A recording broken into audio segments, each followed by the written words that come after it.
আমরা হচ্ছি যে কমিটির লোক। তো আমরা রানীনগর বিধানসভা সমাজবাদী কমিটি পার্টি থেকে বলছি।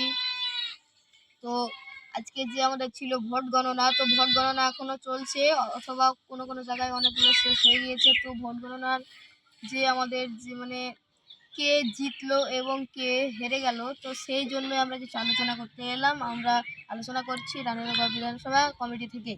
তো না দাদা, বলছি বিজেপি কটা ভোট পেল?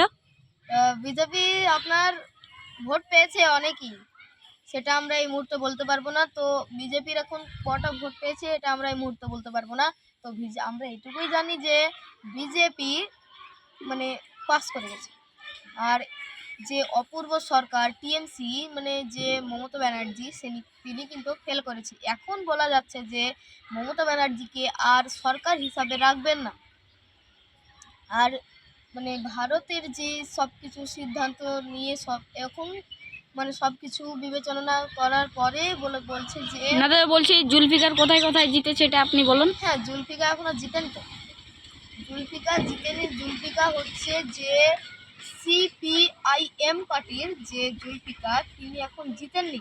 কিন্তু যিনি দাঁড়িয়েছেন জুলফিকা, উনি এখন জিতেননি, কিন্তু সিপিআইএম এর ডঙ্কুলে মুস্তাকিম হোসেন জিতেছে। ডঙ্কুলে সিপিআইএম এ মুস্তাকিম হোসেন জিতেছে। তো দাদা, আপনি একটু সমস্ত ডিটেলস খুলে বলুন। তো সমস্ত ডিটেলস হচ্ছে যে আমাদের এটাই যে রানীনগর, এখানে আপনারা লেখা আছে, আমি একটু সাইড দিই, এখানে দেখতে পাচ্ছেন রানীনগর বিধানসভা কমিটি। তো আমি বলছি রানীনগর বিধানসভা কমিটি। তো রানীনগর এখনো জিততে পারেনি। তো আপনারা যারা যারা বলছিলেন যে যে কি আইসেফ আইসেফ নওশাদ সিদ্দিক ভাইজান, আপনারা সবাই চিনেন। তো আইসেফ এখনো জিততে পারেনি। তো আইসেফের এখনো গণনা চলছে, আইসেফ পিছিয়ে আছে। এবং ডঙ্কুল সিপিআইএম এর ডঙ্কুল এবং জলঙ্গি এখন এগিয়ে আছে। তো এখন বলা যাচ্ছে না জলঙ্গি জিতবে কিনা, কিন্তু ডঙ্কুল মুর্শিদাবাদ জিতে গেছে। ডঙ্কুলের যে মুস্তাকিম হোসেন তিনি কিন্তু জিতে গেছেন। এবং আমাদের যে মানে মোদিজি আছেন, তিনি পাস করেছেন। এবং যিনি টিএমসি অপূর্ব সরকার অথবা অভিষেক যাকে আমরা চিনি, সবাই বলে মমতার ভাইপো, তো অভিষেক টিএমসি সবাই হেরে গেছে। তো এবং বিজেপি, তো আইসিএফ এখনো পিছিয়ে আছে। তো আমি বলেছিলাম যে আইসিএফ পিছিয়ে আছে। তো আজকে আমাদের ভোটের গণনা চলছে এখনো। তো পরবর্তী বৈদিক জিজ্ঞাসা, তো এখন সবকিছু পরিচালনার পরে বোঝা যাচ্ছে।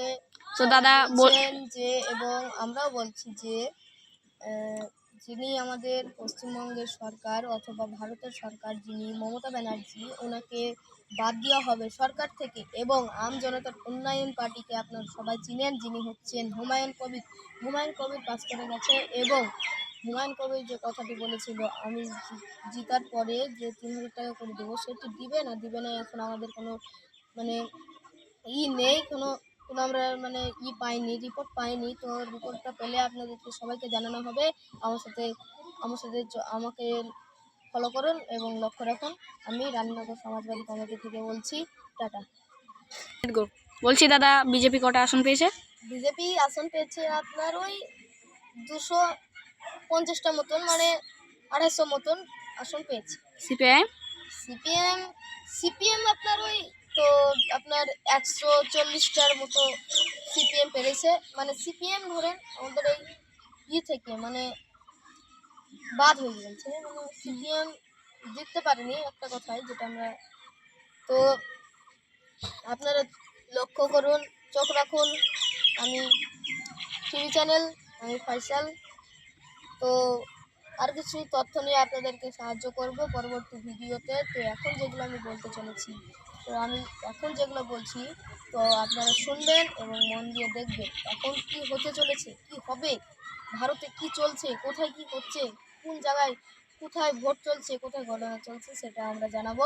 এখন ভোট গণনা চলছে, এখন পর্যন্ত বর্তমান পর্যন্ত চলছে ভোট গণনা চলছে আমাদের দক্ষিণ দিনাজপুরে। আমাদের এখনো মানে ভোটের গণনা যেটা চলছে, এবং আমাদের যে আমজনতার উন্নয়ন পার্টি হুমায়ুন কবির, রেজিনগরের সাসপেন্ড বিধায়ক হুমায়ুন কবির, আমজনতার উন্নয়ন পার্টি সবাই চিনে, যে ইউপি জনতার উন্নয়ন পার্টি, তো দুটি একই।